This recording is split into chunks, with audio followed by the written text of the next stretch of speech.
রাজনৈতিক অস্থিরতায় বিনিয়োগের সাথে রপ্তানি আয়ও ধারাবাহিকভাবে নিম্নমুখী। এর সঙ্গে নির্বাচন, জাতীয় দিবস ও ঈদ উল ফিতরের ছুটির জালে ফেব্রুয়ারি ও মার্চ এই ২ মাসে মাত্র ৩৫ দিন খোলা থাকবে পোশাক খাত। এমন অবস্থায় ২ মাসে ১৪,০০০ কোটি টাকা ছাড়াও ঈদের বোনাস চিন্তায় ফেলেছে পোশাক মালিকদের। এমন অবস্থায় সহজ শর্তে ঋণ চেয়ে বাংলাদেশ ব্যাংকের গভর্নরের সঙ্গে সাক্ষাৎ করেছেন বিজিএমইএ নেতারা। একই সঙ্গে এই সুবিধায় এসএমই খাতকে অন্তর্ভুক্ত করে পৃথক বরাদ্দের অনুরোধ জানিয়েছে বিজিএমইএ। সভা শেষে বিজিএমইএ জানায়, রপ্তানি পোশাক খাতের সংকটের কথা জানানো হয়েছে মন্ত্রণালয়ে। এছাড়া গভর্নরও ইতিবাচক হওয়ায় তহবিল নিয়ে আশাবাদী তারা।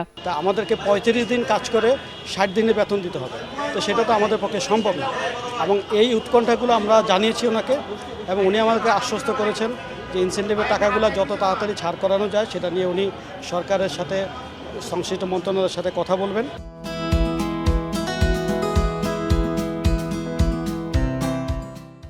বাংলাদেশ ব্যাংক জানায়, ঈদে শ্রমিকদের বেতন বোনাস দেয়ায় ইতিবাচক সরকার। ফলে তহবিল হাতে পেলে অর্থ ছাড়ে কোনো বাধা নেই। একটা গ্রুপকে, সমাজে একটা বড় অংশকে বঞ্চিত রেখে বাকিরা উৎসব পালন করবে, সেটা সম্ভব না।